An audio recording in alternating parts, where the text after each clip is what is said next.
Authorities today passed the second reading of the bill aimed at limiting the hiring of non-resident and specialized labor and domestic helpers. The bill means stricter regulations for those wishing to get a job in Macau, including coming in from outside Macau holding a travel permit in order to be allowed provisional authorization to stay.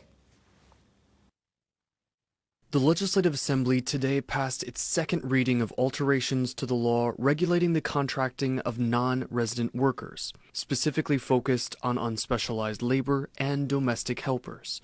The new law, which has yet to come into effect, is aimed at stopping non-residents coming in as tourists and arranging work in Macau.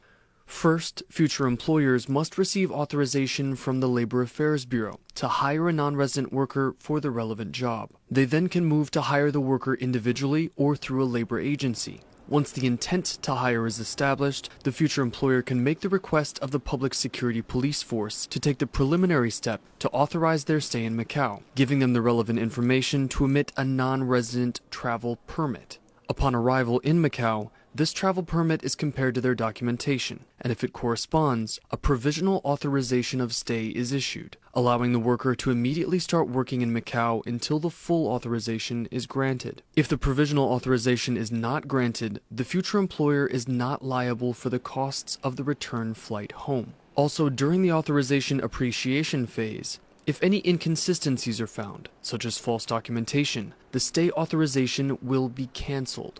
The second reading of the bill was passed today without further questions over its contents. It goes into effect 90 days after being published in the Official Gazette. Also passed today during its second reading was another law alteration regulating the training courses and internships of judicial magistrates of the Public Prosecution's Office.